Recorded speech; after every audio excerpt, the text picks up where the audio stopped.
bagaimana eh, bekerja, dalam bagaimana kita melakukan sesuatu, bagaimana fisik kita. Nah, itu sangat mempengaruhi. Nah, di sini kita mau bahas lebih spesifik tentang emosi itu. Karena apa? Karena memang generasi sekarang ini ternyata mereka itu mengalami kesulitan emosi. Bapak Ibu kalau perhatikan problematika anak zaman sekarang gimana sih?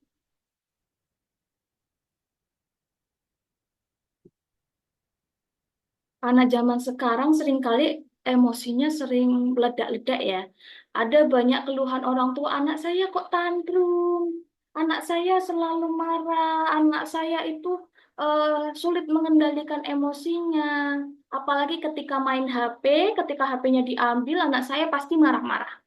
Nah, itu banyak sekali keluhan-keluhan yang seperti itu. Karena memang iya, di samping perkembangan zaman yang serba mudah, itu mempengaruhi karakternya anak. Akhirnya, secara emosional, secara mental, anak-anak generasi sekarang itu lebih rentan dibandingkan dengan generasi-generasi sebelumnya. Kalau Bapak Ibu pernah melihat berita ya, ingat berita di Semarang yang waktu itu banyak mahasiswa yang melakukan non sewu, banyak melakukan bunuh diri. Kira-kira alasannya apa ya Bapak Ibu? Kok banyak sekali kasus-kasus yang seperti itu? Tidak bisa mengontrol emosinya. Iya, berawal dari tidak bisa mengontrol emosinya.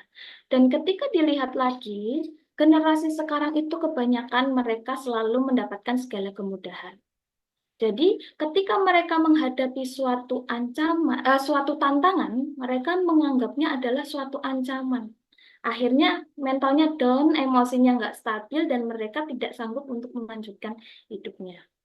Nah, itu yang menjadi problematika anak zaman sekarang. Apalagi dengan kehadirannya gadget, teknologi ini, itu sangat memberikan dampak terhadap perkembangan emosi anak. Gitu kurang lebihnya. Nah, karena anak usia dini adalah usia yang kritis, jadi harapannya Bapak Ibu bisa lebih aware lagi, bisa lebih memperhatikan lagi bagaimana perkembangan emosinya anak. Boleh dilanjut slide-nya? Kalau kita ngobrol soal emosi tadi ya, ini adalah pengertian dari emosi, boleh dilanjut aja.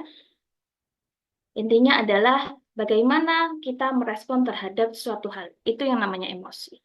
Kira-kira emosi itu sudah ada sejak kapan, Bapak Ibu? Sejak lahir. Sejak lahir? Yakin, Bu? Dalam kandungan. Betul, dalam kandungan. Jadi, emosi ternyata sudah ada sejak dalam kandungan. Boleh dilanjut slide-nya? Nah, ini dia kita bahas sekilas aja ya tentang perkembangan emosi. Jadi ternyata dalam 4 bulan pranatal atau masa kehamilan, anak atau janin itu sudah ada yang namanya emosi. Karena pada di tahap ini mulai terbentuk batang otak pertama namanya eh, reptilian brain. Nah, anak itu sudah bisa mengenal namanya rasa takut. Makanya kenapa kok anak baru lahir itu nangis? Karena mereka merasa takut, wah aku masuk ke dunia mana ini?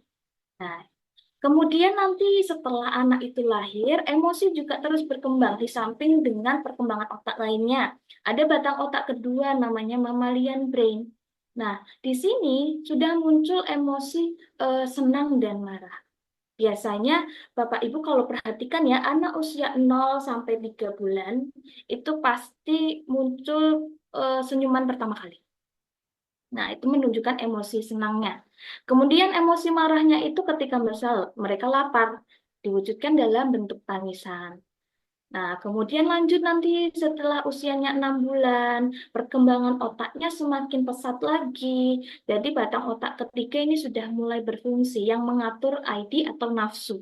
Jadi anak sudah mulai kenal bahasa ibu, kenal mana nih ibunya, mana nih bapaknya. Makanya kalau anak usia 6 bulanan itu kan digendong orang lain mesti rela. Karena mereka sudah mengenal nih mana ya orang tuanya. Jadi eh, ketika dalam usia 0 sampai 7 tahun, sebaiknya kita sebagai orang tua itu dekat dengan anak karena pada usia-usia ini anak itu akan mengembangkan emosinya. Nah, tugas kita sebagai orang tua, gimana nih caranya bikin anak jatuh hati sama kita? Ketika anak sudah jatuh hati sama kita, emosionalnya sudah lekat dengan kita, nanti anak itu akan lebih mudah diatur. Boleh dilanjut? Nah, nanti di usia selanjutnya 9 bulan, 1 tahun, dan seterusnya muncul emosi-emosi yang lain yang ditampakkan oleh anak-anak kita. Boleh dilanjut lagi? Nah, kita sudah membahas sekilas tentang emosi. Kalau misalnya eh, kita bahas tentang kesadaran,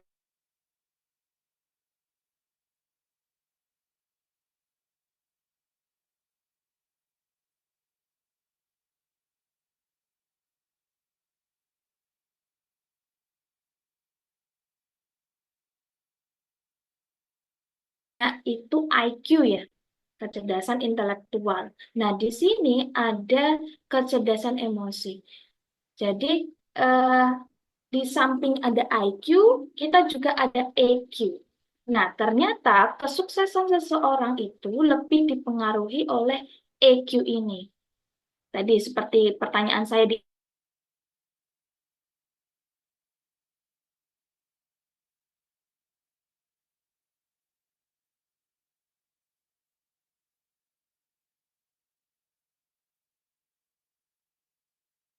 bisa mengontrol emosi kita, yang nantinya itu mempengaruhi kepercayaan diri, mempengaruhi harga diri, kemudian motivasi, dan bagaimana kita berinteraksi oleh orang lain. Jadi, contohnya begini, Bapak Ibu. Misalkan ini perbandingan antara IQ dan EQ ya. Misalkan saya ini adalah calon karyawan, Bapak Ibu di sini adalah HRD di suatu perusahaan. IQ saya jenius, kemudian ketika Bapak Ibu tanya ke saya, apakah Anda bisa bekerja sama dengan tim? Saya menjawab, nggak bisa, Bu. Kan saya bisa kerja sendiri. Saya itu pintar, buat apa saya bekerja sama dengan orang lain? Terus ketika ditanya lagi, apakah ketika ada temanmu yang kesulitan kamu akan membantu? Oh ya, enggak, itu bukan urusan saya. Kira-kira Bapak Ibu mau nerima saya enggak? Enggak, Kenapa, Bu?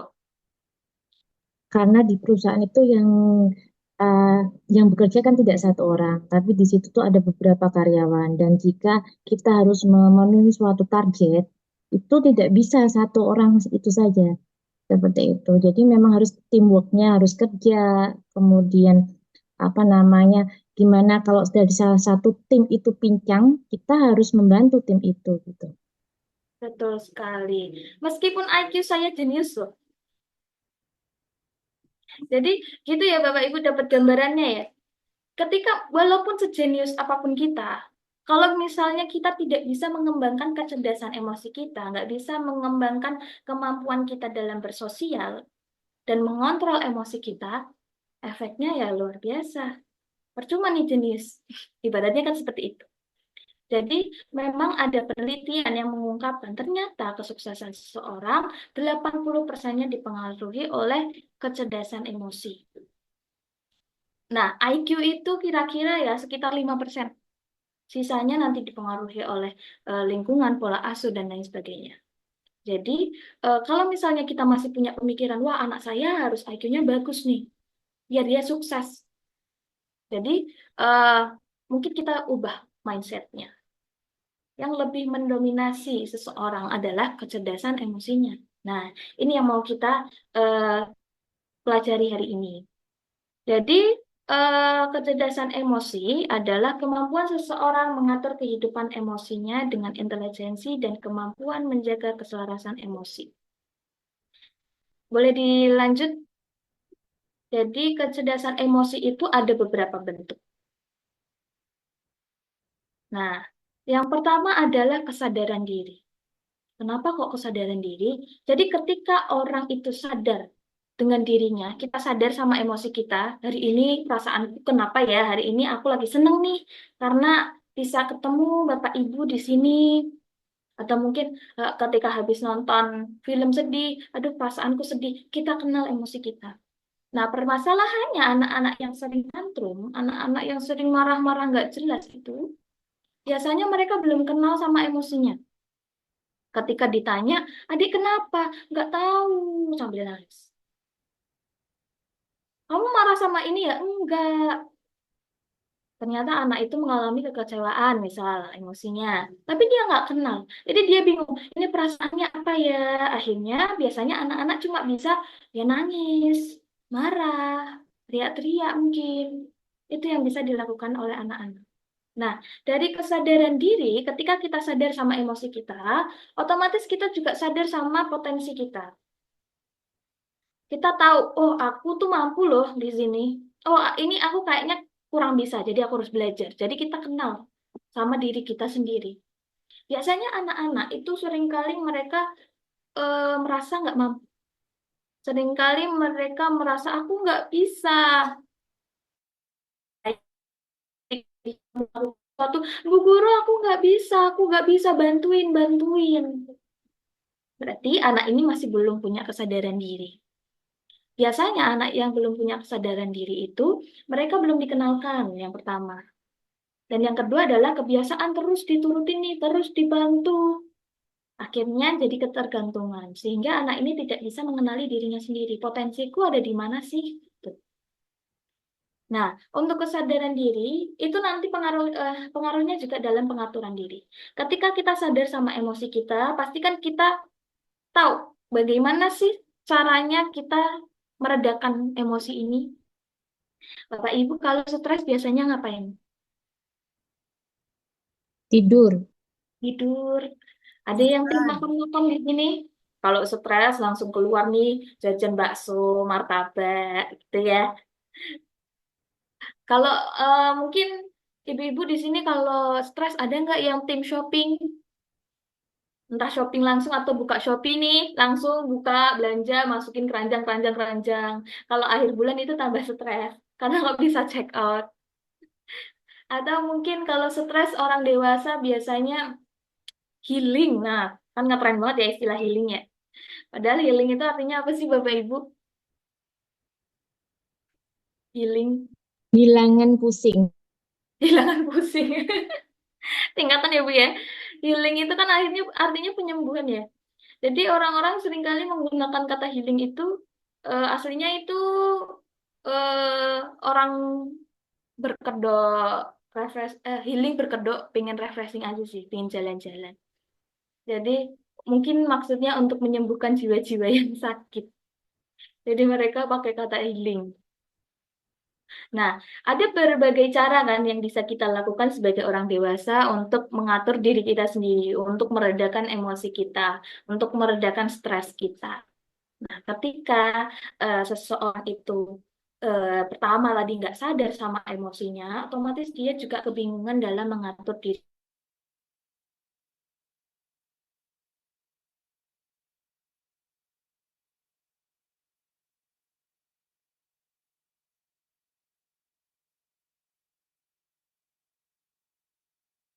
Yang bisa dia lakukan teriak-teriak, nangis-nangis. Dia nggak ngerti bagaimana cara mengontrolnya. Nangisnya nggak bisa berhenti-henti. Apalagi kalau misalnya ketika anak nangis, langsung sama orang tuanya, diem, gak usah nangis. Digituin. Jangan cengeng. Apalagi sama laki-laki ya. Laki-laki nggak boleh nangis. Laki-laki boleh nangis nggak sih Bapak Ibu?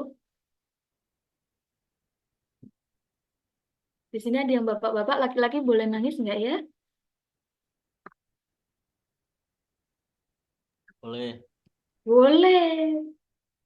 Jadi ketika anak, apalagi yang laki-laki ya, anak laki-laki menangis atau anak perempuan menangis, itu nggak masalah, nggak apa-apa. Biarkan mereka meluapkan emosinya.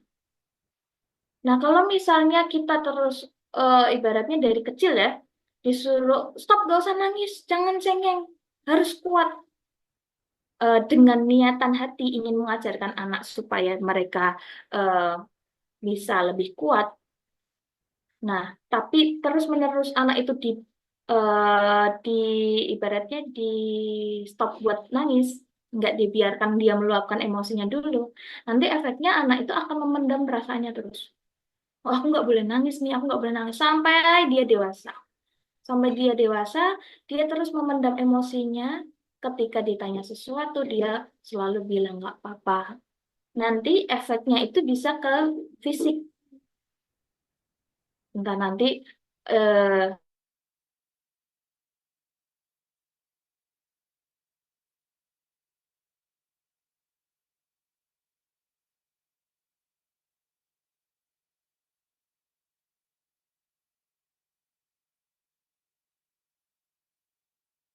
akan terjadi. Sampahnya akan busuk. Nah, ketika emosi kita pendem, terus nggak pernah diluapin perasaannya, itu akan membusuk dan melukai diri kita sendiri. Nah, itu kenapa pengaturan diri itu sangat penting. Ketika anak tantrum, ketika anak marah-marah, ketika anak nangis-nangis, nah ini peran orang tua ada di sini. Jangan malah ketika anak emosi, orang tuanya lebih emosi. Biasanya gitu. Anak yang ngomong A, nanti ibunya ngomongnya sampai Z. Jadi, ketika anaknya emosi, yang harus ditenangkan dulu adalah orang tuanya. Kenapa? Karena di sini peran orang dewasa sangat penting. Ketika kita belum bisa mengendalikan emosi dan justru melampiaskan emosi kita ke anak, nanti efeknya bisa jangka panjang ke anak. Anak itu akan merasa disalahkan, anak itu akan ibaratnya terus merasa bersalah, jatuhnya nanti jadi anak yang people pleaser, nggak enakan, dikit-dikit minta maaf, atau sebaliknya justru dia malah jadi membangkang. Jadi kita tenangkan diri kita dulu, baru nanti ketika kita sudah tenang, kita kasih waktu anak juga buat menenangkan diri, baru kita kasih masukan. Nah, di situ akhirnya ada muncul kelekatan antara orang tua dan anak. Itu tentang pengaturan diri. Kemudian kecerdasan emosi itu juga ada berkaitan dengan motivasi.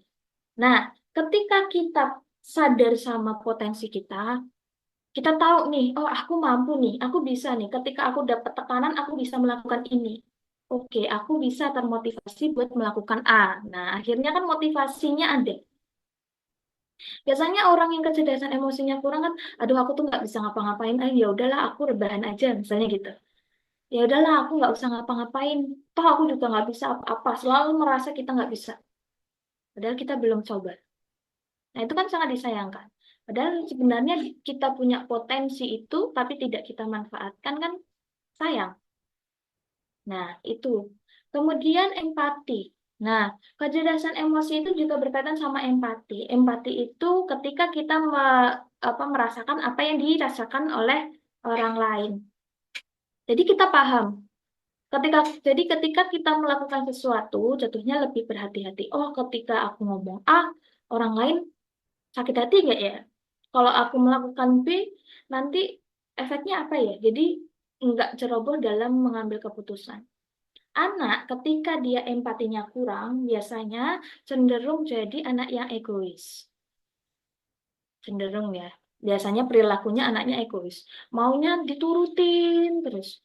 Misal sama temennya lagi main, diambil sama dia. Karena dia nggak punya, belum punya empati ini. Dia nggak ngerti perasaan temennya seperti apa. Temennya bakal sedih nggak ya kalau misalnya mainannya diambil. Dia masih belum mikir segitunya. Jadi ya udah yang penting aku seneng nih. Ya udah aku pingin ini ya pokoknya ini. Jadi kesannya kaku, kesannya saklek, kesannya egois.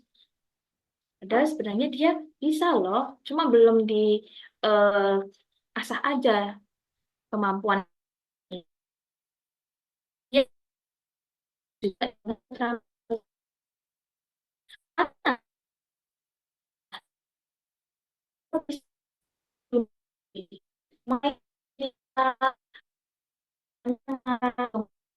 kalau main bareng-bareng sama temennya atau mungkin dia bisa berinteraksi dengan yang lain tapi dia cenderung sembrono anaknya usil suka gangguin temennya Jadi secara interaksi sosial kan jadi kurang oke.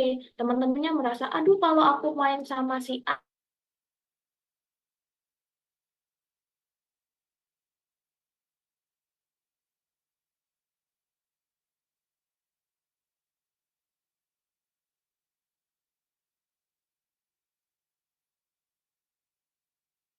dan kita dalam bekerja tidak hanya memainkan otak kita, tapi kita juga memainkan bagaimana perilaku kita di lingkungan sekitar. Kita butuh tim, kita butuh eh, interaksi yang lain, karena manusia adalah makhluk sosial yang kita harus bersama dengan orang lain.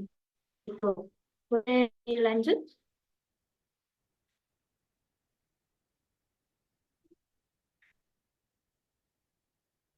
Nah, seperti yang tadi sudah saya utarakan sebelumnya, memang kecerdasan emosi itu mempengaruhi banyak aspek. Jadi ini adalah peranan penting yang harus kita kembangkan. Bukan hanya anak-anak, tapi orang dewasa pun sama. Kita harus mengembangkan kecerdasan emosi ini supaya kita bisa menjalani kehidupan dengan optimal. Itu juga mempengaruhi kesuksesan seseorang. Boleh dilanjut?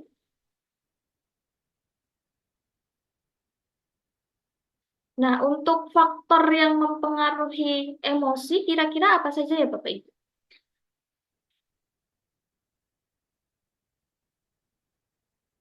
Kira-kira emosi itu dipengaruhi apa saja? Lingkungan, Gimana, Bu? lingkungan, Lingkungan. Oke. Terus, apalagi?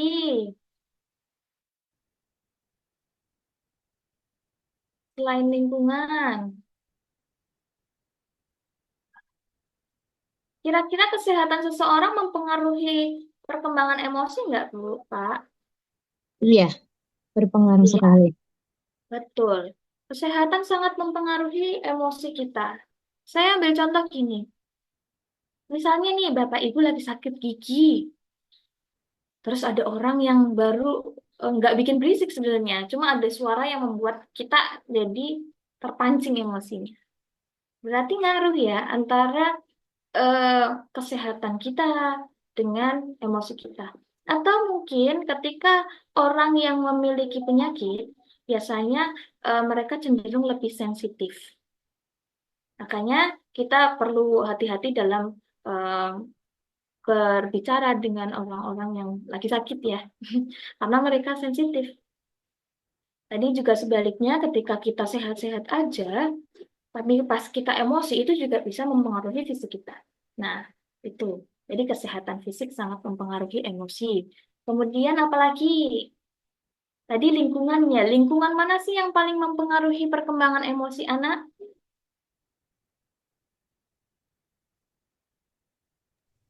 rumah, keluarga. Rumah keluarga, betul. Karena waktu anak paling lama itu ada di rumah. Jadi ketika ada sesuatu hal nih sama anaknya, ada problem sama anaknya, kita nggak bisa langsung seuzon atau nuduh tetangga dulu. Oh, ini gara-gara dia ini main sama si A nih. Oh, ini gara-gara di sekolah begini. Oh, ini gara-gara dia begini-begini sama ini. Kita nggak bisa langsung judge anak itu dipengaruhi oleh lingkungan yang lain dulu. Kita cek dulu nih di rumah seperti apa. Bisa jadi perilaku-perilaku anak yang bagi kita kita anggap sebagai kenakalan, bisa jadi faktor utamanya ada di rumah. Pola asuhnya mungkin yang kurang tepat, atau mungkin eh, lingkungan keluarganya yang pasif, atau lingkungan sekitar, gadget, atau mungkin baru kita cek lingkungan sekolahnya seperti apa, teman sebayanya, dan lain sebagainya. Tapi yang perlu kita cek dulu adalah lingkungan rumah, karena itu akan sangat mempengaruhi perkembangan anak. Jadi, anak itu kalau belajar, mereka itu melihat, mendengarkan, mencontoh. Jadi, observasi dulu, habis itu dicontoh. Anak itu ibarat CCTV-nya orang tua. Misalnya orang tuanya itu melakukan sesuatu, dia lihat nih, dipantau sama anaknya, kemudian difotokopi, dicontoh. Makanya kan ada istilah buah jatuh tidak jauh dari pohonnya. Jadi, sebisa mungkin kita menerapkan lingkungan rumah yang harmonis, yang hangat, supaya perkembangan anak itu bisa lebih optimal. Gitu. Ini slide-nya boleh dilanjut?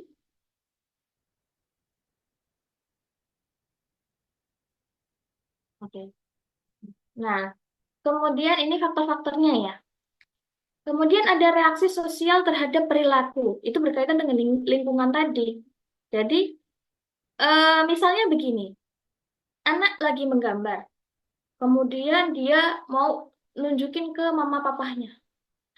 Papa, papa, liatin nih gambar aku. Bagus ya. Tapi papahnya sibuk kerja, sibuk ketik-ketik. Oh yaudah, iya, iya, iya, nanti aja lihatnya. Coba liatin ke mamamu dulu. Liatin ke mamanya. Ma, ini gambaranku bagus ya. Lagi masak. Nanti dek, bentar ya. Kira-kira anaknya gimana Bapak Ibu? Sedih. Mungkin kalau sesekali it's okay. Tapi kalau itu terus diterapkan reaksi sosial yang sama terus, oh ya nanti iya iya oke oke. Atau mungkin oh ya bagus dengan nada yang datar, intonasi yang datar, ekspresi yang biasa aja atau mungkin sambil main HP. Nah, itu nanti akan mempengaruhi emosionalnya anak dan mempengaruhi kepercayaan diri. Ih, apa gambaranku jelek ya? Apa mama papaku nggak peduli ya? Nah, itu dia. Eh, jadi sebenarnya hal-hal kecil yang kita lakukan mungkin karena kita lupa, karena kita tidak sengaja. Nah, itu nanti bisa mempengaruhi perkembangan anak. Jadi kita perlu memperhatikan lagi perilaku-perilaku kita ketika di rumah. Begitu. Kemudian kondisi lingkungan, lingkungan itu tidak hanya lingkungan fisik. Ya, lingkungan sosial, tapi juga ada lingkungan fisik. Contohnya begini, Bapak Ibu kalau memperhatikan orang pesisir pantai sama orang pegunungan, karakternya sama atau beda?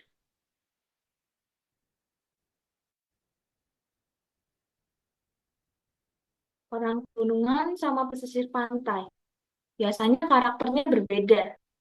Orang pegunungan biasanya kayaknya ya, misi reserve gitu. Omongannya kalau beda sama orang yang pesisir pantai, ya kan, karena kondisi lingkungan, kemudian kondisi cuaca yang panas juga, biasanya ngomongnya keras banget. Malah kita mikirnya, "Aku marah sih?" Dan enggak. Tapi iya, ketika di lingkungan seperti itu akan sangat mempengaruhi bagaimana mental kita, bagaimana emosi kita. Kita aja nih Bapak Ibu, kita tinggal di Semarang yang materinya ada 7 banget ya Bu ya. Itu aja kita ngaruh nih, apalagi siang-siang, kemarin suhunya 37 derajat, hawanya emosi banget. Nah, lingkungan fisik kan juga mempengaruhi emosi kita. Atau ketika kita tinggal di lingkungan rumah yang beda, itu juga mempengaruhi emosional kita. Kemudian jumlah anggota keluarga. Anaknya banyak nih, misalnya anaknya 5, sama yang anaknya cuma 1 atau 2. Kira-kira konfliknya lebih banyak yang mana? Yang anaknya 5. Dan entah kakaknya iri sama adiknya, entah ada konflik ini itu.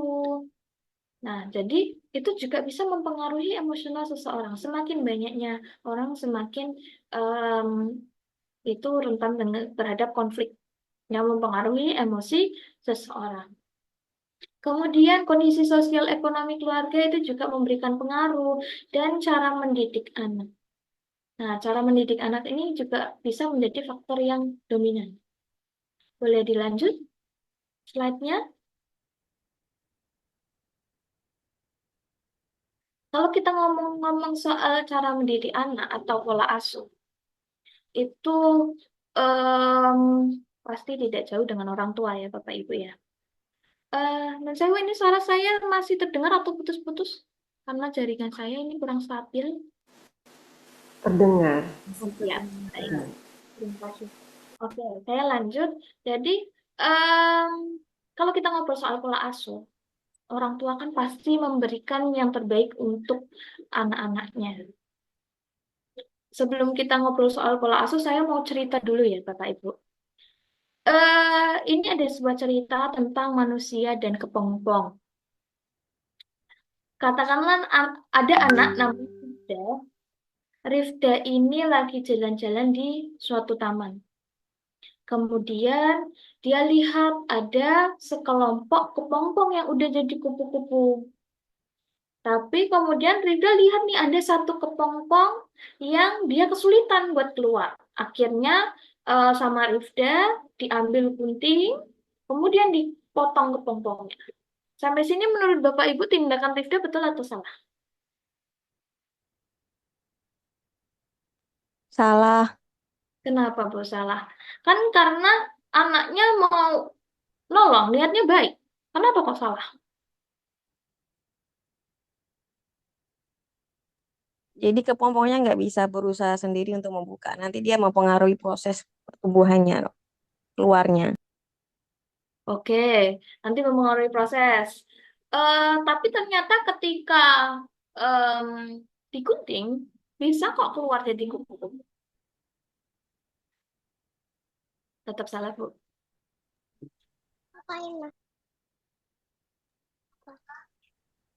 Bisa keluar jadi kupu-kupu. Tapi ada tapi ini. Tapi lama-lamaan kupu-kupunya mati. Nah, jadi betul atau salah tindakannya?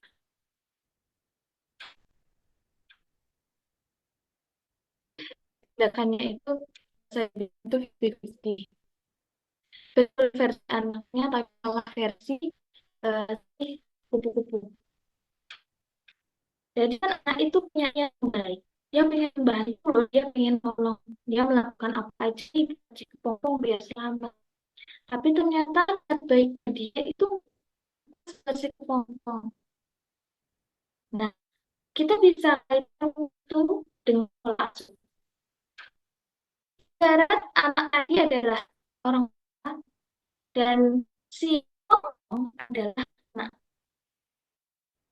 Orang tua pasti punya yang baik buat anaknya ya, pasti. Dari lahir orang tua sudah punya banyak harapan untuk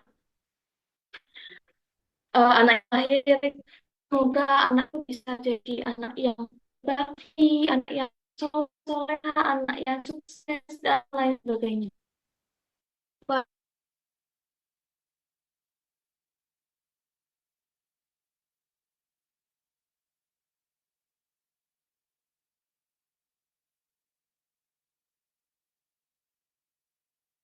cepet dong, biar cepet bisa jalan dong. Ayo adik, cepet dong bisa baca tulis. Nanti lama-kelamaan, adik, ayo kamu harus bisa masuk klub sepak bola ya, misalnya. Adik, kamu nanti harus jadi dokter ya, misalnya. Yang awalnya harapan-harapan lama-kelamaan kita lupa malah jadi obsesi. Nah, dari harapan-harapan yang niatnya baik kan, pasti kan orang tua punya niat yang baik demi kesuksesan anaknya.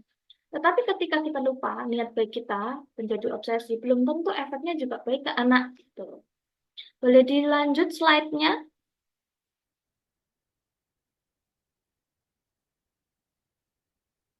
Oke.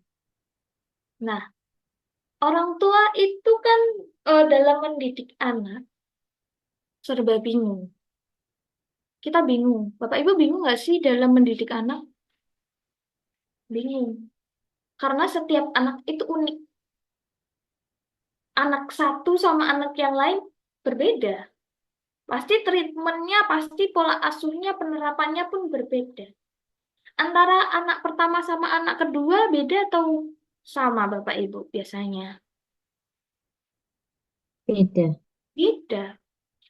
Entah biasanya anak pertama itu gampang diatur, anak kedua kok susah banget ini diaturnya, aktif banget. Kenapa? Nah, karena ya itu perbedaan setiap anak, anak itu unik. Jadi nggak bisa, apalagi kita samakan sama anak tetangga. Kalau tetangganya berprestasi kan kasihan anaknya. Nah, jadi dalam menerapkan pola pengasuhan kita lihat anaknya dulu seperti apa. Nah, karena setiap anak itu unik, otomatis orang tua bingung. Karena kan kita tidak berpengalaman mendidik anak A. Meskipun katakanlah sudah punya anak 3 misalnya. Tapi kan orang tua tidak punya pengalaman dalam mendidik anak kedua ini. Misal, meskipun sudah punya anak pertama. Karena lagi-lagi setiap anak itu unik. Akhirnya orang tua serba salah nih dalam mengelola putra-putrinya. Bermaksud untuk melindungi, tapi justru akhirnya membuat anak itu merasa nggak aman. Contohnya seperti apa? Ada beberapa contoh pola pengasuhan yang kurang tepat. Yang pertama adalah pola pengasuhan yang abai. Ketika orang tua itu mengabaikan kebutuhan anak, mengabaikan perasaan anak, dan keinginan anak. Contoh, saya ambil contohnya dari film FTV. Bapak Ibu pernah nonton FTV?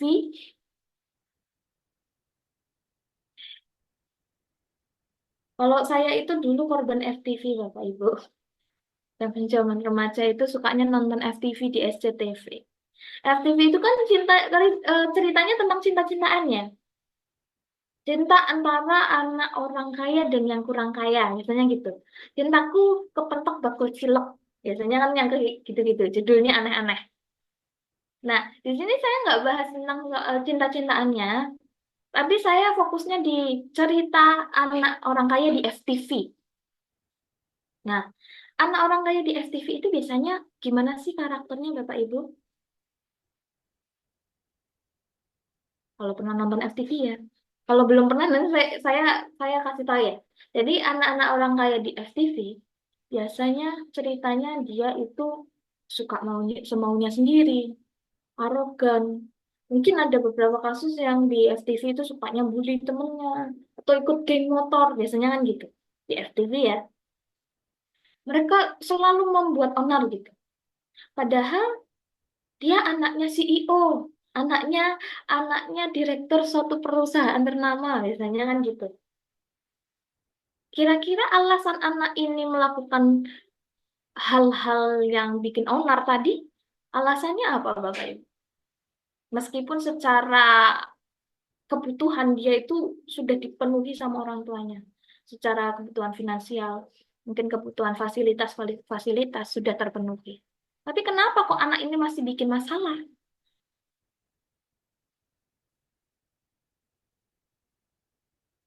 Karena apa, Bu?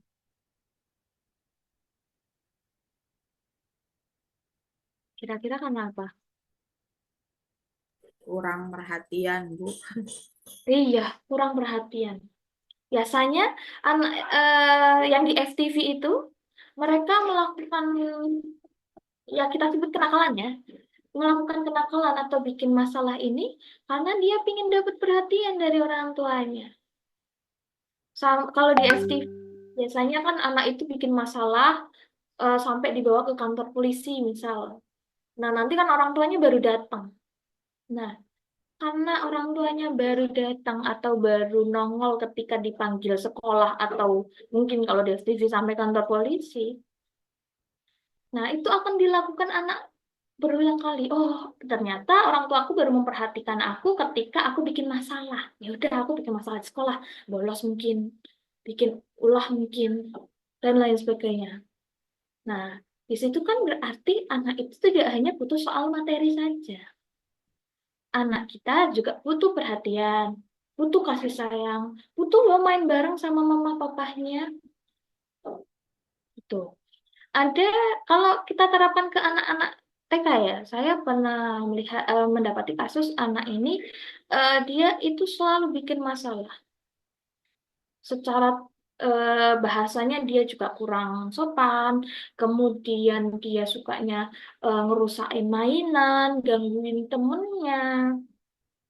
Ternyata yang dia lakukan itu hanya untuk mendapatkan perhatian dari orang lain. Orang tuanya terlalu sibuk bekerja. Akhirnya anak ini berusaha mendapatkan perhatian dari gurunya dengan cara ya seperti itu. Nah, jadi eh, kita sebagai orang tua lihat lagi, apakah masih kurang nih dalam memberikan perhatian, dalam memberikan kasih sayang. Karena anak itu butuh itu, apalagi usia dini. Jadi seperti saya katakan sebelumnya, usia 0 sampai 7 tahun adalah usia-usia di mana ayo kita bikin anak jatuh hati sama kita supaya lebih mudah diatur ke depannya, supaya secara emosional itu tercukupi dan anak itu nanti bisa berkembang lebih optimal.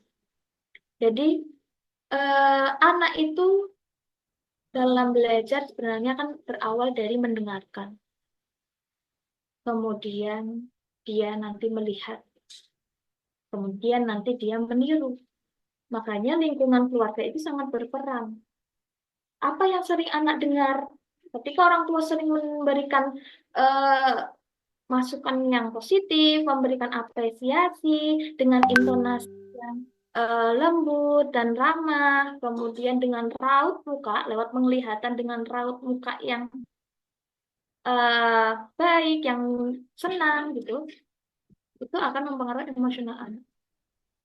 Jadi, sebisa mungkin dalam memberikan aturan, dalam memberikan respon ke anak, kita lihat lagi, kita selama ini merespon anak seperti apa ya? Yang itu yang dibutuhkan oleh anak. Nah, kembali ke pola pengasuhan yang kurang tepat. Tadi yang pertama abai. Yang kedua adalah pola pengasuhan yang lalai. Ketika orang tua itu 100% memasrahkan pendidikan ke sekolah. Bukan berarti anaknya nggak usah sekolah gitu ya, bukan. Maksudnya adalah dalam memberikan pendidikan, orang tua juga memberikan peran. Jadi antara sekolah dan orang tua itu bersinergi. Kita bekerja sama. Jadi nggak hanya belajar di sekolah aja, tapi di rumah kita juga memberikan pembelajaran. Pembelajaran itu kan nggak hanya buka buku, anak duduk, diem, anteng, belajar, nulis, gitu kan enggak. Ada banyak hal yang bisa menjadi pembelajaran buat anak. Kita ajarkan nilai dan norma, ajarkan sopan santun, tata krama, nilai-nilai agama, kemudian bagaimana bersikap, bagaimana mengendalikan emosi, bagaimana anak itu harus memecahkan permasalahannya. Ada banyak sekali pembelajaran yang bisa kita berikan buat anak. Nah, itu harus kita berikan. Jangan sampai yang sering terjadi itu adalah karena kita lupa, karena mungkin kita sibuk, kita jadi lalai. Kita tidak memberikan pembelajaran ke anak. Ya udah pulang sekolah, anaknya dikasih HP. Yang penting anteng, yang penting bisa ditinggal. Nah, itu yang sering terjadi. Apalagi saya juga sering menjumpai ketika makan, banyak sekali anak-anak yang makan itu harus sambil nonton. Nonton Cocomelon, nonton kartun, nonton apapun itu. Katanya sih nggak bisa makan kalau nggak nonton. Padahal kalau kita lihat di zaman sebelumnya, apakah Bapak Ibu pada saat kecil nggak bisa makan kalau nggak nonton HP? HP aja belum ada ya Bapak Ibu. Jadi HP belum sengetren itu, belum ada. Itu aja kita bisa makan. Jadi sebisa mungkin kita lihat lagi. Boleh kok anak main HP, boleh. Tapi ada batasannya. Ada screen time-nya. Kalau kita lalai dengan hal ini, kemudian anaknya jadi kecanduan, ketika HP-nya diambil, anaknya marah-marah, yaitu berarti awal mula permasalahannya dari mana? Dari kebiasaan yang kita berikan ke anak. Coba kalau kita perhatikan lagi ya Bapak Ibu. Kalau zaman sekarang kan anak kelihatannya kecanduan, hampir rata-rata anak itu kecanduan HP. Kalau kita perhatikan, apakah di sekolah anak itu pegang HP? Tidak ya Bu ya, tidak ya. Di sekolah itu nggak pegang HP, tapi anak itu bisa nggak lepas HP? Bisa, karena di sekolah banyak kegiatan, banyak permainan, dan ada interaksi dengan banyak orang. Akhirnya anak ini kan bisa loh, bisa, anak ini tuh bisa lepas HP. Kalau misalnya dikatakan anak ini nggak bisa lepas HP, nyatanya di sekolah bisa. Berarti permasalahannya apa? Karena aktivitas di rumah. Anak ini bosen loh. Mungkin kurang diajak main bareng mungkin. Kurang ada interaksi dengan orang tuanya. Atau mungkin kurang mainannya kan karena udah pernah dimainin semua dia bosen. Nah, inilah tugas orang tua. Kita pantau nih perkembangan anak. Anaknya boleh main HP, tapi ada di waktu tertentu aja. Kita ajak anak untuk melakukan aktivitas. Kita sering komunikasi bareng sama anak. Ada family time, waktu untuk berkumpul keluarga gitu. Sempatkan waktu 1 sampai 2 jam aja. Kalau misalnya memang kita banyak kesibukan. Karena itu demi perkembangan anak. Kemudian untuk, ini saya ngobrol HP dulu nggak masalah ya Bapak Ibu. Jadi kalau dalam penggunaan HP, sebisa mungkin anak-anak usia 4 sampai 5 tahun itu jangan sampai main HP lebih dari 1 jam. Kalau anak usia 5 tahun ke atas, jangan sampai main HP lebih dari 2 jam. Jadi itu karena apa? Karena anak ini kan masih fase eksplorasi, otaknya masih terus berkembang. Nah, paparan HP, paparan media terus-menerus itu mempengaruhi perkembangan otak, prefrontal cortex-nya otak. Nah, prefrontal cortex ini nanti ngaruh, dia punya tugas untuk mengatur tanggung jawab, karakternya, perilakunya. Jadi kalau di paparan HP, anaknya tidak diajarkan tentang pendidikan-pendidikan itu, nah akhirnya jatuhnya karakter-karakter anak zaman sekarang jadi sukanya semaunya sendiri. Ketika dipanggil, adik, masih main HP. Adik, adik, baru teriak itu, udah 3 kali terus disamperin sama mamanya baru ngelingu. Apa sih mah? Jawabannya cuma begitu. Nah, itu kan ngaruh ke karakter juga. Jadi sebisa mungkin kita pantau. Tontonan-tontonan anak itu juga macam-macam sekarang Bapak Ibu. Kalau Bapak Ibu pernah dengar tontonan Skibidi Toilet yang lagi marak banget di generasi Alpha ini, Skibidi. Jadi saya sendiri juga nggak ngerti kenapa Gen A itu suka banget sama Skibidi padahal karakternya itu aneh. Jadi Skibidi itu kayak animasi, kartun. Non sewu, dia bentuknya kloset. Kemudian ada kepala manusia. Nah, ketika mereka terus-menerus dapat tontonan seperti itu kan ceritanya mereka ada perang-perang-perang seperti itu ya. Nah, ada beberapa kasus anak ini karena suka banget sama Skibidi, dia penasaran. Dia masuk kloset juga, pingin kayak si Skibidi. Nah, itu kan bahaya. Atau mungkin tontonan-tontonan kartun yang lain. Jadi ada kartun nih, yang saya lupa nama kartunnya apa. Jadi kartunnya ini papaku, ini ayahku. Gitu. Wah, ini kan bahaya. Nanti mengajarkan LGBT. Jadi kita pantau juga tontonannya. Begitu. Dan dalam memberikan aturan untuk main HP, bisa mungkin harus tegas. Jangan terus kita kasih toleransi. Katakanlah main HP itu 1 jam ya. Udah 1 jam lewat, adik, mana HP-nya? Bentar mah, nanggung ini, nanggung. Ya udah, 5 menit lagi ya. 5 menit lewat.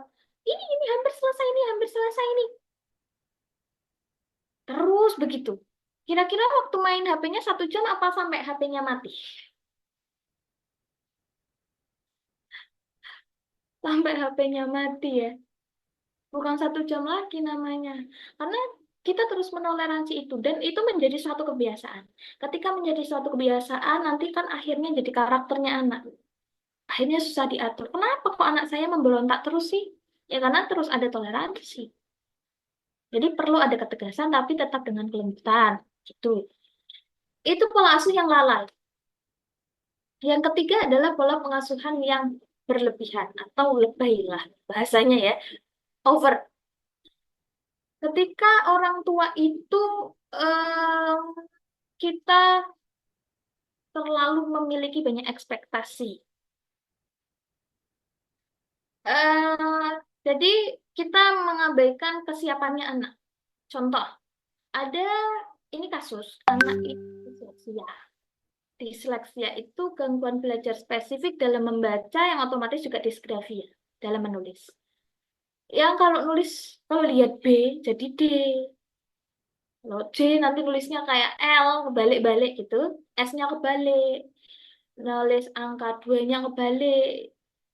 Nah, jadi atau mungkin ada huruf yang hilang ketika menulis atau ketika menulis sesuatu. Misal satu. Biasanya kan tulisannya SATU. Tapi ini A-nya hilang, jadi STU. Yang seperti itu. Nah, kebetulan anak ini orang tuanya itu punya ekspektasi. Berekspektasi boleh nggak? Boleh. Tapi kita lihat kesiapan anak. Ekspektasinya itu orang tua ini pingin anaknya kayak anaknya Deddy Corbuzier, si Aska. Kan Aska itu kan dia jago bahasa Inggris ya. Yang katanya dia kayaknya disleksia juga. Jadi orang tua ini berpacu sama si Aska. Boleh kok dia punya ekspektasi seperti itu. Jadi role modelnya boleh. Tapi kita lihat anaknya siap nggak? Nah, anak ini pada saat itu kan masih TKB mau kelas 1. Dalam membaca menulis dia masih belum ada apa-apa, dia belum bisa. Kemudian sama orang tuanya dimasukkan ke bilingual school.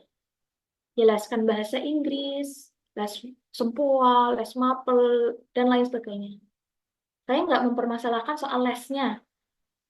Tapi yang menjadi suatu permasalahan pada saat itu adalah anak ini harus masuk ke bilingual school, otomatis kan berbahasa Inggris ya. Dan kemudian dia dileskan bahasa Inggris. Nah, pada saat itu anak ini kebingungan, perkembangannya stuck, nggak maju, nggak mundur. Di situ aja. Dia memang sudah mengenal huruf, tapi masih sering kebalik-balik. Kemudian dalam menyusun kata itu juga dia sebenarnya masih kesulitan dalam bahasa Indonesia. Tadi ya satu aja cuma nulis STU, bisa jadi bisa, dan lain sebagainya. Nah, kemudian kalau bahasa Inggrisnya satu itu apa sih tulisannya? Ya, tulisannya une. Kalau anak-anak biasanya nulisnya apa, Bapak Ibu? WAN. Nah, kalau dia hanya hilang jadi WN. Ibaratnya itu baru satu kosakata aja ya. Belum yang lain. Bahasa Inggrisnya circle kan tulisannya CHCRLE kan ribet ya tulisannya itu. Nah, akhirnya pada saat itu anak itu kebingungan banget. Bahasanya kecampur-campur. Dan memang anak itu suka bahasa Inggris. Tapi pada saat itu dia masih belum siap buat belajar bahasa Inggris. Harusnya kita fokuskan dulu dalam penulisan dan membaca bahasa Indonesia aja dulu supaya dia bisa berkembang, dia paham dulu konsepnya seperti apa nih dalam menuliskan sesuatu, dalam membuat suatu kata, dalam menuliskan suatu kalimat, itu dia harus paham konsep dulu. Nah, alhamdulillah anak ini kan sekarang udah kelas 2. Perkembangan baca tulisnya itu sudah eh, membaik, sudah ada kemajuan. Karena lesnya sudah di stop, les bahasa Inggrisnya. Kemudian ini baru mau dia les bahasa Inggris lagi. Jadi begitu, ketika kita dalam mendidik anak, kita lihat dulu anaknya siap nggak ya? Apakah selama ini kita terlalu memaksakan si anak demi mewujudkan ekspektasi? Nah, itu perlu kita review kembali. Karena ketika pola pengasuhan yang kita berikan itu tidak tepat, efeknya adalah penderitaan buat si anak. Boleh dilanjut slide-nya?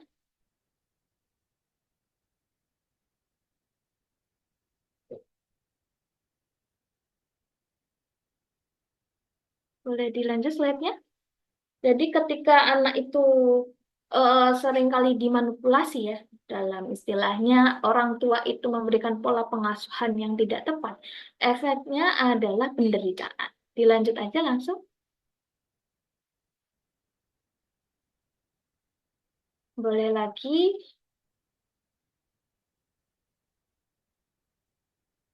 Nah, ketika kita mengalami penderitaan, Kita kan pasti ingin lepas dari penderitaan atau pain relief. Nah, kita sebagai orang dewasa kan ada berbagai cara untuk melepas emosi kita, melepas stresnya kita. Tadi seperti yang sudah kita singgung di awal, kita bisa makan-makan, kita bisa hiburan, bisa kerja, bisa seks, atau eh, kadang yang kurang baiknya adalah kita melampiaskan emosi kita ke anak. Lagi pusing kerjaan, lagi emosi, baru anaknya itu toel gini. Mah, apa sih dek? Bentar, bentar, bentar, pusing mama itu. Nah, kita melampiaskannya ke anak. Kan kasihan anaknya. Duh, salah aku apa? Aku baru Noel doang loh, Ma. Gitu. Kalau orang dewasa bisa melakukan berbagai hal ini, nah kalau anak-anak, kira-kira apa yang bisa mereka lakukan, Bapak Ibu?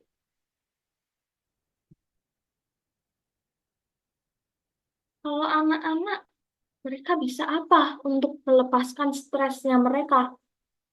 Nangis, marah. Nangis, marah, apalagi teriak-teriak mungkin, dan lain sebagainya. Boleh dilanjut slide-nya? Yang dilakukan anak dalam melepaskan stres kan untuk makan-makan kan pasti butuh orang tua juga. Pingin hiburan, tetap minta mamah papahnya. Mungkin kalau main kadang malah dilarang, udah nggak usah main gitu. Ini yang bisa mereka lakukan untuk melepas penderitaannya atau melepas stresnya mereka adalah dengan perilaku. Jadi, mereka wujudkan dalam bentuk perilaku mereka yang biasanya kita sebut sebagai kenakalan. Jadi, ada beberapa kompensasi ketika pola pengasuhan yang kita berikan itu kurang tepat. Ada dua, outer compensation dan inner compensation. Ini di next slide. Jadi, kalau outer, itu yang tampak, kita bisa lihat, yang biasanya kita sebut sebagai kenakalan. Kalau yang inner itu dari dalam diri. Nanti pengaruhnya ke tadi, kecerdasan emosionalnya anak, ke motivasi belajarnya, bisa juga ke kematangan sosialnya, dan lain sebagainya. Kita bahas yang outer dulu, yang dari luar. Jadi ketika anak itu menderita, biasanya mereka wujudkan dalam perilaku, bad habit, atau kebiasaan buruk. Tadi seperti suka marah. Marah itu normal kan? Marah itu normal. Tapi kalau anak ini jadi suka marah, dikit-dikit marah, nggak diapa-apain dia udah marah-marah. Berarti kan di sini ada problem. Ada permasalahan sama si anak ini. Atau mungkin dia jadi suka nangis, suka tantrum terus. Ada ledakan emosi yang berlebihan. Disenggol dikit dia dia kayak udah tersakiti banget gitu ya. Atau mungkin dia jadi suka mukul, mukul diri sendiri atau mungkin mukul orang lain dan lain sebagainya. Suka suka merusak mainan. Nah, ini juga salah satu bentuk manifestasi perilaku. Suka merusak mainan. Di sekolah mungkin dia sukanya tuh mainannya ditukul-tukul atau mungkin diberantakin atau di rumah juga mainannya dirusak sama dia. Atau mungkin manifestasi perilakunya sebaliknya, justru dia jadi eh,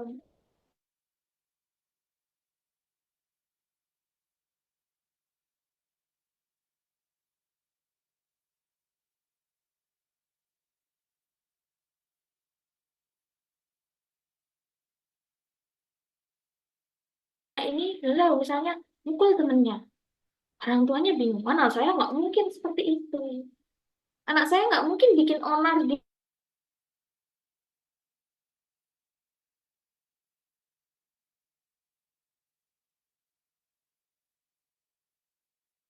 Maaf, saya terlempar. Halo, apakah suara saya terdengar? Putus-putus, Bu. Ya, Putus-putus. Tadi terakhir sampai di mana ya?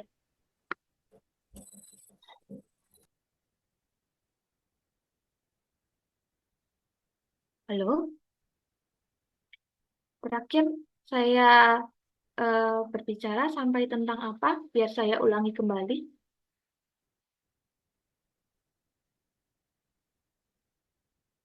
Cara melepaskan emosi anak tadi, Bu. yang Oh, main. Oke, jadi anak itu dalam melepaskan emosinya, dia diwujudkan dalam bentuk perilaku. Jadi kebiasaan buruk anaknya jadi suka marah, suka tantrum, suka teriak-teriak, suka mukul, suka merusak mainan, dan lain sebagainya. Atau mungkin diwujudkannya dalam perilaku yang lain. Misalnya di rumah ini anaknya anteng, manut, selalu patuh, tuanya nggak pernah bikin masalah. Tapi suatu ketika orang tua ini dapat laporan dari sekolah, ibu anaknya habis mukul temennya nih sampai berdarah, misal. Loh, karena apa? Orang tuanya kan nggak percaya. Nggak mungkin anak saya seperti itu. Mungkin nggak sengaja atau dan lain sebagainya. Padahal anak itu memang dia suka usil sama temennya. Nah, itu kan berarti ada perbedaan perilaku antara di rumah dan di sekolah. Atau mungkin sebaliknya, anak ini di rumah ceria, dia aktif banget loh di rumah, tapi ketika di sekolah dia nggak mau berinteraksi sama sekali sama temennya. Ini ada sebuah kasus di suatu sekolah, jadi anak ini dia nggak mau sekolah. Awalnya orang tua mikirnya, oh ini anaknya emang males aja. Tapi nyatanya anak itu mau kok belajar. Cuma dia nggak mau masuk kelas.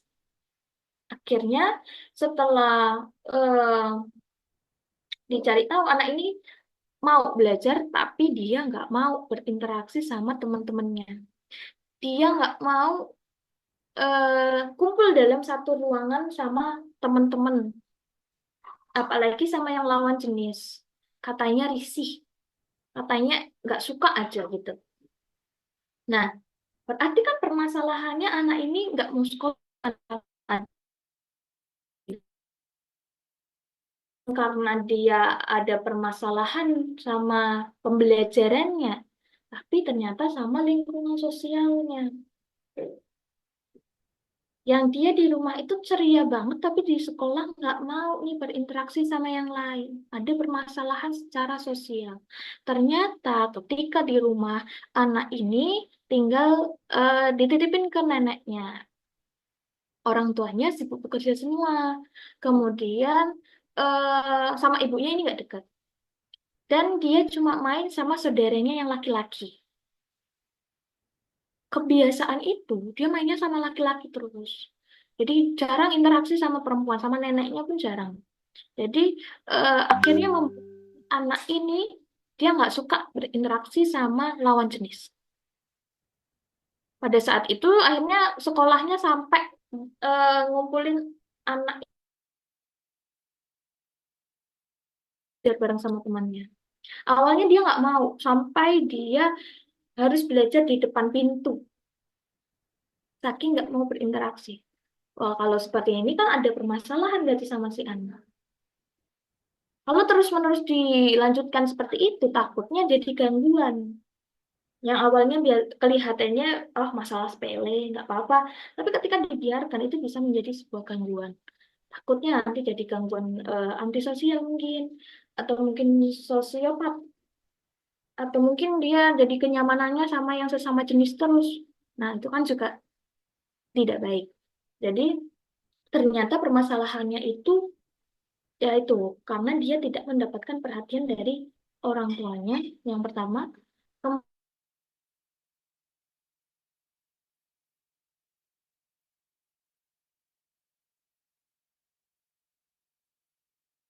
Perkembangan emosionalnya anak itu. Atau mungkin efeknya adalah ada penyimpangan perilaku. Ini suara saya putus-putus atau lancar? Sempat putus-putus tadi, Mbak. Oke, jadi eh nanti kalau misalnya putus-putus mohon diinformasikan saja nih Bapak Ibu. Biar saya ulangi lagi, karena ini jaringannya kurang stabil terus. Jadi saya lanjutkan deh. Jadi dalam eh, melepaskan penderitaannya itu juga bisa dalam bentuk penyimpangan perilaku. Misalnya, anak usia 5 tahun, dia itu masih belum bisa berbicara. Ngomongnya cuma mau nom nom nom nom nom. Itu kayak anak usia berapa sih, Bu? Normal nggak ya kalau anak usia 5 tahun seperti itu?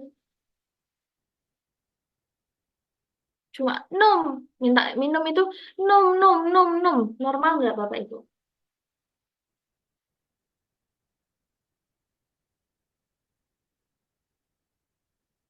Halo?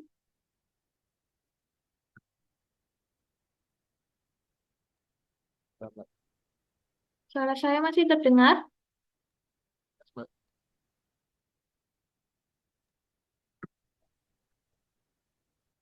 Kira-kira kalau anak 5 tahun, dia cuma minta minum itu bilangnya nom, nom, nom. Normal.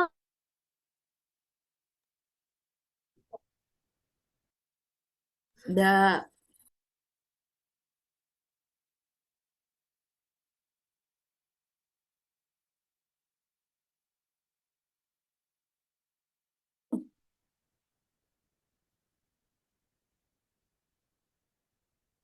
Gimana Bu? Usia berapa?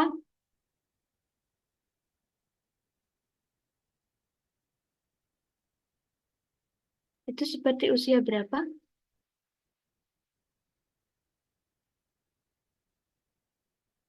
Cuma bilangnya nom, nom, nom. Kata tunggal tapi belakangnya aja lagi. Kayak usia 2 tahunan ya. Nah, itu kan berarti anak ini mengalami keterlambatan atau speech delay istilahnya ya. Tapi pada saat itu versi orang tuanya, oh anak saya nggak apa-apa, anak saya normal, anak saya bisa kok bicara. Padahal waktu itu dia minta bukain bungkus donat ke saya aja, dia cuma bilang, kak, kak, kak. Terus dia teriak-teriak. Dipanggil namanya dia nggak ngelingut. Maksudnya dia tidak menyadari namanya sendiri. Kemudian ketika diberi instruksi dia juga tidak paham.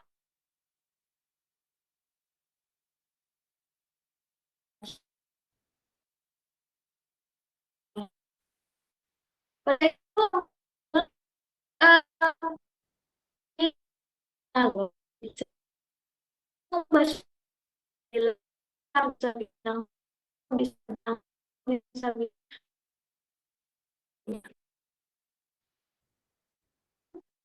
sehatnya saja ingin kirim kita masih untuk oke saya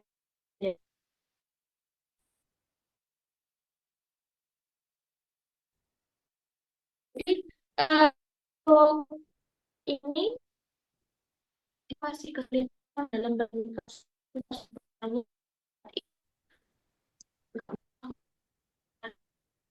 normal. Nah, seperti itu masih samanya. Iya, sudah otomatis harus mengerjakan perkembangan kita. Mengerjakan ini dan perkembangan itu kan jadi kasihan anak nanti ngos-ngosan. Kita harus lebih belum sudah selesainya atau efeknya sekarang penderitaan bukan di jangka waktu Tuhan pintar pas kelas 2 itu pintar pas tentang belajar dua kenapa kok sekarang dua nah, itu bisa efek yang bisa diberikan sama jangan lagi pas aku mau lagi juga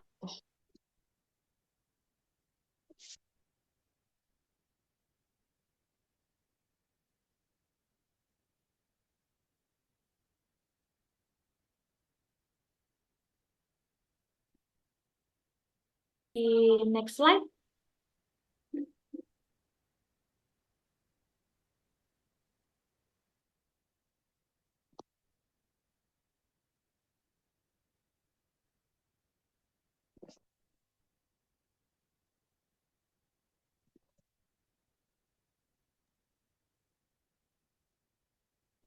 Inner compensation itu yang dari dalam diri.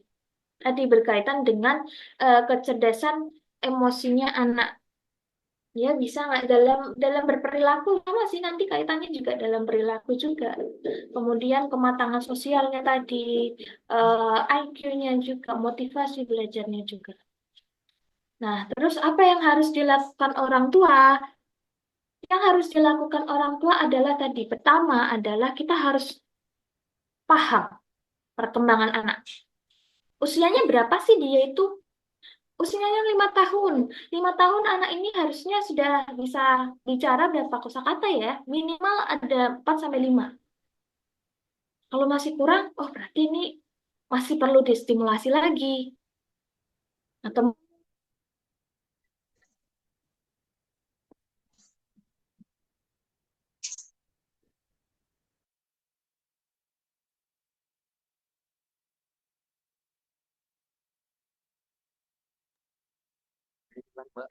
dia dengan emosinya dia dikenalkan. Ketika anaknya marah, kita ajarkan, kenalkan dia, oh ini adik lagi marah ya. Kalau marah itu rasanya nafasnya sesak ya, mungkin ototnya tegang juga. Nah ini yang namanya marah. Kalau marah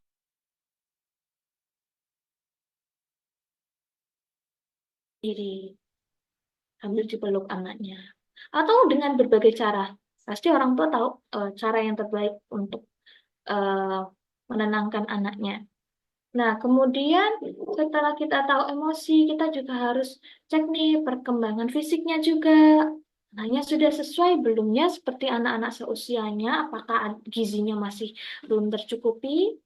Takutnya nanti kan stunting. Kemudian perkembangan psikologisnya dan perkembangan lain. Itu kita harus tahu dulu. Taunya dengan cara apa? Ya mungkin bisa sering-sering ikut kelas parenting. Atau mungkin bisa dicek di buku KIA. Atau juga bisa lihat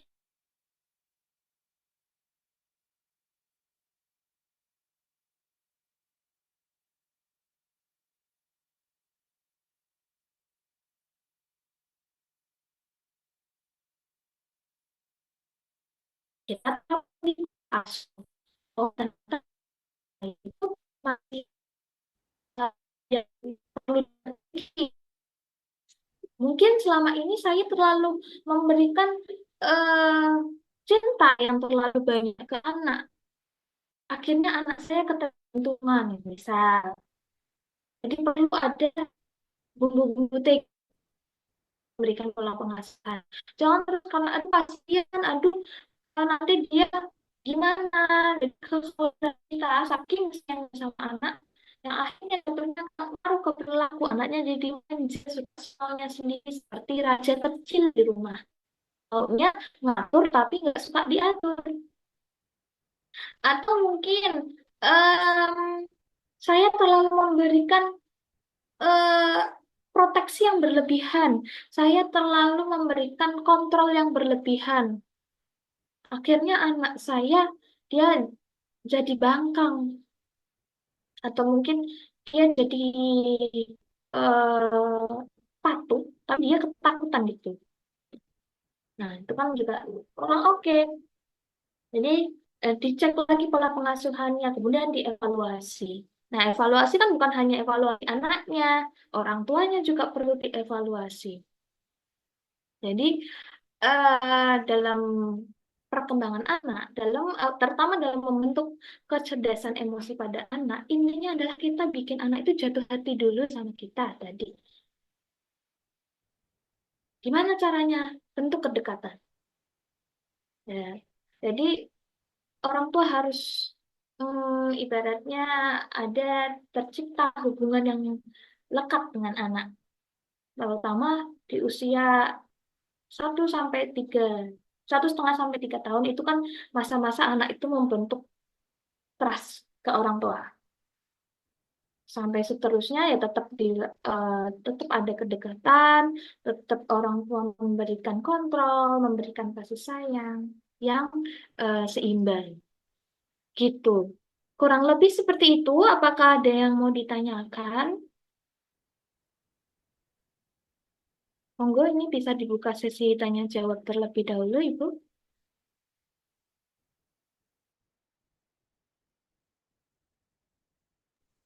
Iya, silahkan Bapak Ibu, mungkin ada yang mau bertanya. Kami membuka sesi tanya jawab, mungkin keluh kesah ataupun em, apa namanya tentang bagaimana cara ini anak di rumah bisa sekalian ditanyakan. Monggo Bapak Ibu.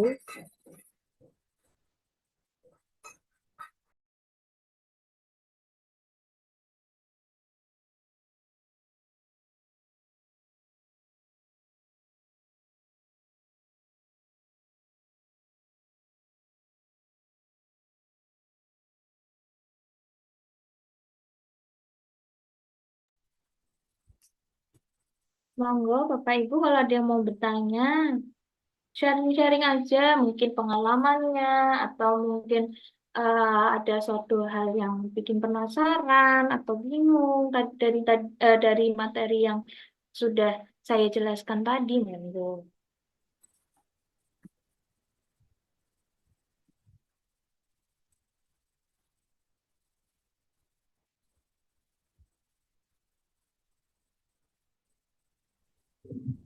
Mungkin saya dulu, ah, Bu Rifda. Mungkin orang tua masih mikir-mikir dulu pertanyaannya saya dulu ya. Oke. Di kelas saya ada yang memang apa ya sedikit agak emosinya eh, harus lebih banyak saya tangani. Dia apa ya mudah untuk sedih, mudah gitu setelah misalnya ada temennya yang ngasih tahu jangan begitu gitu dia merasa sedih dan langsung pergi gitu dan ada hal-hal lain yang sedang kami pelajari saya pelajari bagaimana sebaiknya lebih tepat menangani ya seperti ini karena memang apa ada memang informasi dari uh, apa orang tuanya. Iya, kalau di rumah memang juga begitu, gitu, Bu Rifda. Jadi sangat cara menangani yang tepat untuk anak demikian sebaiknya seperti apa gitu. Apakah eh, semua anak misalnya, ayo minta maaf, misalnya pun kita bilang begitu, walaupun kadang-kadang nggak selamanya salah anak-anak, tapi saya selalu menanamkan untuk kalaupun ada teman yang kurang apa sesuai dengan keinginannya, yuk saling memaafkan gitu. Teman-temannya mau minta maaf, tapi itu tepat nggak gitu loh untuk kita uh, minta anak yang lain, ayo minta maaf. Demikian pun dia mau sih memaafkan, tapi besoknya ada lagi hal yang sama gitu loh. Mungkin bisa minta sarannya sebaiknya bagaimana? Baik, oke. Jadi berarti tadi anaknya sensitif ya, Bu, ya. Tuh. Ya, jadi kalau anak yang sensitif, dia itu mungkin kesannya kayak emosional, itu bisa jadi ada beberapa faktor. Yang pertama, memang secara emosionalnya dia itu tingkat kepeduliannya tuh tinggi. Empatinya dia tuh tinggi sekali. Nah, ketika empatinya terlalu tinggi, itu akhirnya dia jadi sensitif. Ketika melakukan sesuatu, eh, dia kadang tuh kayak takut salah atau mungkin ketika disenggol dikit dia kayak merasa aduh terluka banget. Itu bisa jadi karena dia sangat intuitif, kepekaannya tinggi. Nah, atau mungkin bisa juga kenapa kok dia jadi sensitif? Karena bisa jadi ternyata selama ini anak itu kok merasa aku kok sering disalahin terus ya. Jadi ketika kesenggol dikit dia merasa em, disalahkan, merasa dia eh ya tadi disalahkan, disudutkan dan lain sebagainya. Itu juga bisa jadi karena hal itu. Atau mungkin dikarenakan secara kondisi fisiknya memang dia lagi kurang enak badan, jadi lebih sensitif dibandingkan kesehariannya. Tapi kalau ternyata anaknya ini memang gampang sekali emosionalnya, gampang marah, gampang sedih. Nah, kita lihat lagi emotional record anaknya seperti apa. Bisa jadi anak itu gampang marah karena pertahanan dirinya dia sangat tinggi. Orang kalau pertahanan diri, jadi setiap manusia kan kita butuh untuk mempertahankan diri kita, Ya, betul. mempertahankan pendapat kita. Kalau terlalu tinggi itu juga kurang bagus. Jadi dia merasa bahwa pokoknya aku maunya gini, pokoknya aku begini loh. Orang lain nggak perlu ngatur-ngatur aku. Orang lain nggak perlu ikut campur urusan aku. Aku lebih suka diriku yang seperti ini. Akhirnya ketika ada seseorang yang mengusik dia, dia nggak terima. Pertahanan dirinya dia ini, karena dia berusaha mempertahankan diri, dia memberontak dalam wujud kemarahan mungkin, atau mungkin dia nangis. Itu bentuk pemberontakan dalam diri anak. Nah, apakah boleh kalau minta anak itu selalu meminta maaf gitu ya? Boleh, itu sangat bagus supaya anak itu paham. Tadi melatih empatinya dia juga supaya anak itu mengerti. Kamu kalau misalnya melakukan kesalahan, kamu harus meminta maaf. Supaya dia paham secara sosial itu dia mengerti kondisi lingkungan sekitar, kemudian dia bisa melatih empati juga, kemudian dia anaknya jadi lebih fleksibel kan nggak kaku. Nanti pertahanan dirinya bisa lebih turun. Nah, itu kalau di sekolah bisa seperti itu sudah bagus. Tapi kembali lagi ketika anak ini di rumah, nah ini yang harus kita lihat juga. Katakanlah di sekolah guru pasti kan sudah mengupayakan supaya nggak ada konflik nih antara anak satu dengan anak yang lain. Yang dilakukan guru adalah dengan menjadi mediator. Nah, tapi lagi-lagi kembali di rumah kebiasaannya seperti apa? Ketika katakanlah di sekolah sudah berupaya, anak ini sudah mulai ada perubahan nih di sekolah, tapi di rumah nanti dilakukan kebiasaan yang sama, nanti balik lagi, anaknya jadi seperti itu lagi. Jadi kita mungkin dilihat dari pola pengasuhannya yang pertama, lingkungan sekitar di rumahnya seperti apa. Apakah selama ini anak itu selalu diturutin terus nih keinginannya? Nah, kemudian akhirnya dia ibaratnya egonya terus dikasih makan terus nih pas di rumah. Akhirnya ketika di luar dia bawa kebiasaan itu. Aku harus bisa mendapatkan apa yang aku mau. Akhirnya dia gampang marah. Atau mungkin kasusnya yang lain, misalnya dia karena tadi kepeduliannya tinggi, intuitif anaknya ini. Nah, sebisa mungkin orang tuanya juga, karena kepekaannya tinggi, empatinya terlalu tinggi, kalau terlalu tinggi kan juga kurang bagus. Nah, orang tuanya juga mulai mengenalkan, kamu boleh loh, ibaratnya, kamu boleh loh mempertahankan hakmu. Gak apa-apa, berarti kamu nggak salah loh. Biasanya kalau anak yang intuitif atau emosional itu kan karena dia terlalu mikirin orang lain, kayaknya sensitif. Nah, atau bisa juga alasannya itu tadi karena dia gampang emosi, dia gampang em, marah-marah. Kita lihat konteksnya, apakah dia marah-marah itu karena dia tidak mendapatkan sesuatu atau mungkin dia tanpa alasan atau bagaimana. Bisa jadi karena agresivitasnya memang tinggi.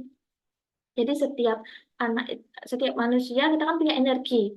Energinya itu ada di seluruh tubuh manusia. Kalau misalnya energinya tidak dikeluarkan, otomatis kan kayak ada ledakan energi, ada ledakan emosi. Jadi kita meledak-ledak, karena kita nggak punya wadah untuk mengeluarkan energi kita ini. Jadi kalau anak-anak biasanya ketika mereka kurang nih aktivitas fisiknya, mereka terlalu banyak energi di dalam tubuhnya, nanti yang akan mereka lakukan adalah, yaudah nih aku cari sesuatu buat mengeluarkan energiku dengan caranya. Mungkin dengan marah, dengan dia ganggu temennya, dengan dia bikin masalah, karena dia butuh mengeluarkan energi. Nah, jadi biar dia tidak mengeluarkan energinya dengan ke hal-hal yang negatif, kita sebagai orang tua atau mungkin sebagai guru, kita fasilitasi kegiatan yang bisa ibaratnya menguras energinya anak. Anak itu kalau energinya udah habis kan lebih gampang diatur. Jadi misalnya diajak aktivitas fisik, kalau misalnya di rumah ya, adik ayo ada jalan-jalan sore, atau mungkin ayo main badminton, ayo melakukan aktivitas fisik ya. Kalau misalnya di sekolah, ya pasti kan udah banyak aktivitas-aktivitas yang bisa dilakukan guru, ya itu tadi sebagai mediator, itu juga sudah bagus. Tapi lagi-lagi kembali kan, apa yang menjadi karakter anak, kita lihat di rumah seperti apa. eh, Mungkin bisa dikonsultasikan dengan orang tuanya untuk mengubah kebiasaannya. Dan itu memang harus diobservasi lagi sih Bu, karena saya juga nggak bisa ya Bu ya langsung menjudge, oh ini gara-gara anaknya A, B, C, D, E. Karena saya kan nggak tahu lebih detailnya anak ini seperti apa sih.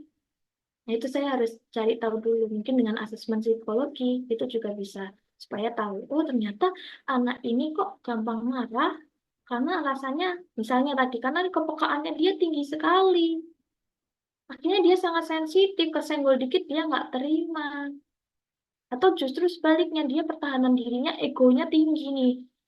Begitu. Gitu ya Bu ya. Jadi eh, untuk mengajarkan anak minta maaf itu sudah bagus sekali supaya anak itu paham bagaimana dia berperilaku di lingkungan sosial. Karena laki-laki namanya anak ya Bu, keakuannya kan masih tinggi. Apalagi di rumah, lingkungan keluarga kan dia merasa bahwa ya udah di rumah aku bisa ngapain aja. Nah, ketika tidak diajarkan untuk berminta maaf, untuk berintrospeksi diri, dia kan nanti jadi nggak punya kesadaran diri. Itu bagus untuk melatih kesadaran dirinya dia juga, kemudian untuk mengelola emosinya dia juga. Begitu Ibu. Terima kasih, Bu. Oke, sami-sami. Mungkin ada yang mau ditanyakan lagi, monggo.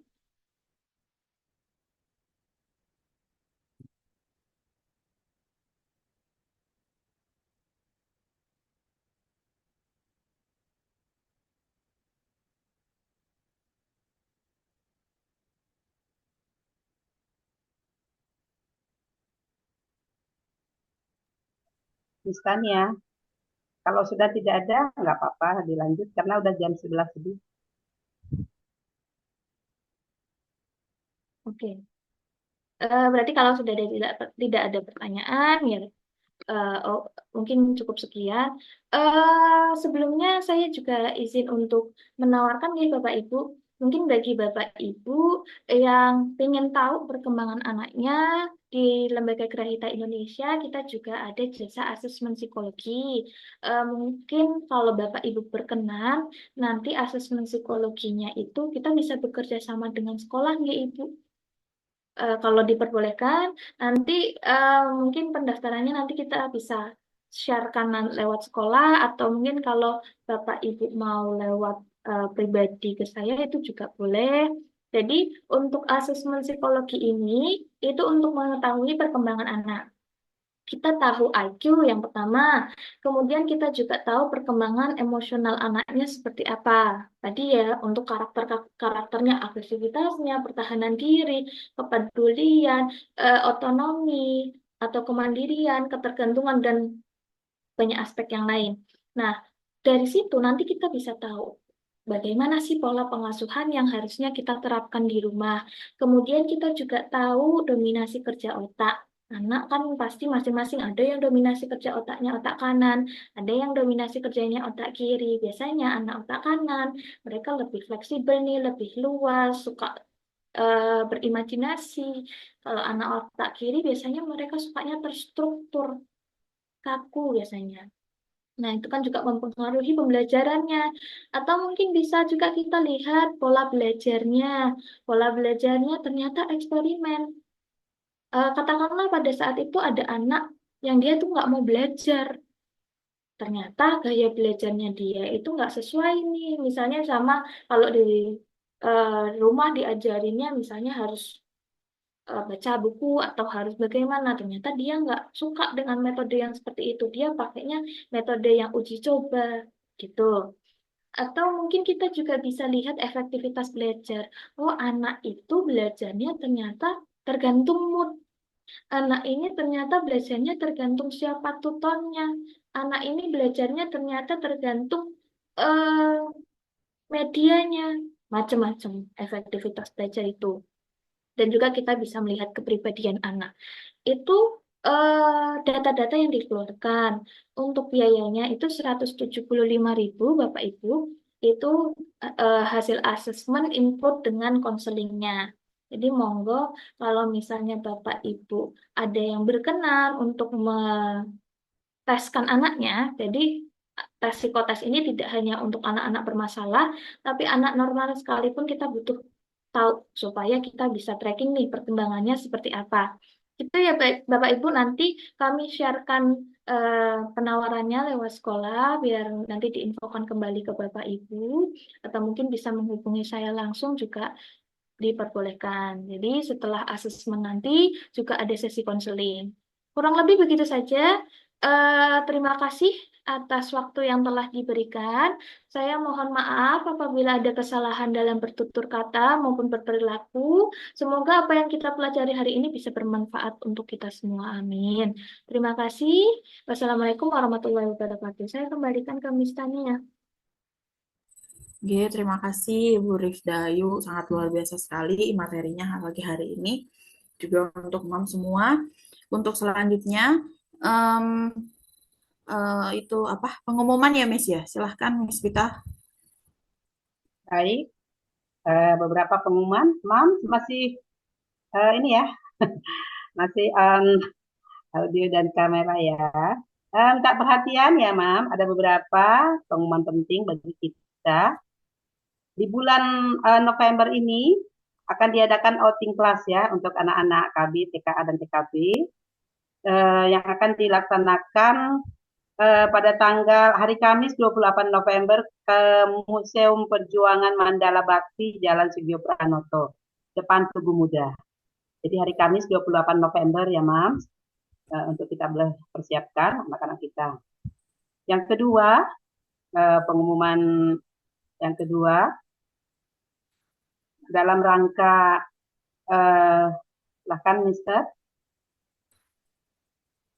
Yang kedua, kemarin ada rapat POM ya bersama kepala sekolah dan guru, akan diadakan kegiatan bakti sosial sekaligus untuk merayakan Natal bagi peserta didik Kristen Katolik ya, yang akan rencanakan diadakan bakti sosial ini pada tanggal 14 Desember 2024 di Panti Asuhan Bethlehem Bala Keselamatan.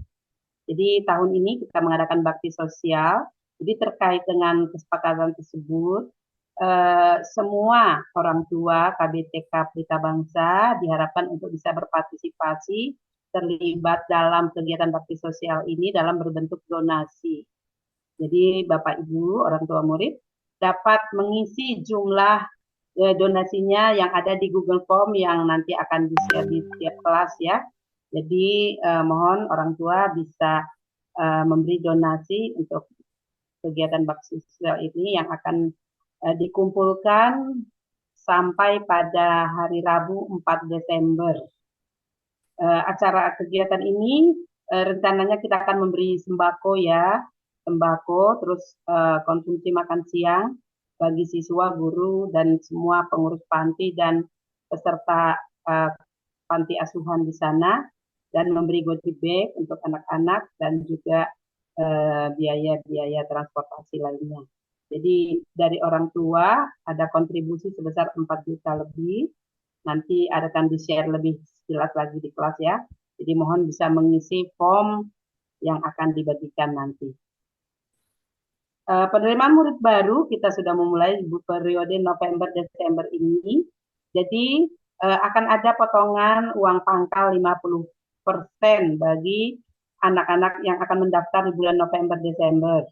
Jadi bagi yang akan mendaftar, boleh kita orang tua bisa men-share ke teman-teman atau saudara-saudara kita yang mau mendaftar. Tapi khusus bagi anak-anak yang sudah ada kakak yang menjadi murid, kalau adiknya mendaftar di TK Pelita Bangsa, ada tambahan setelah 50% diskon uang pangkal, ada tambahan 20% dari uang pangkal. Jadi 50% tadi plus 20% bagi adik.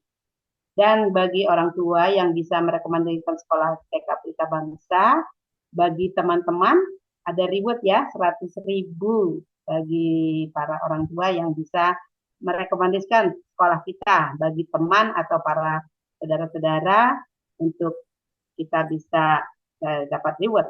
Ya, saya kira demikian pengumuman di parenting ini. Terima kasih. Saya kembalikan lagi pada Miss Tania. Ya, terima kasih Miss Vita untuk pengumumannya. Mungkin untuk orang tua, Bapak Ibu, orang tua wali yang mungkin nanti masih kurang jelas dengan pengumumannya, bisa ditanyakan lagi. Atau mungkin ada yang mau bertanya tentang informasinya Bapak Ibu. Monggo saya kasih kesempatan.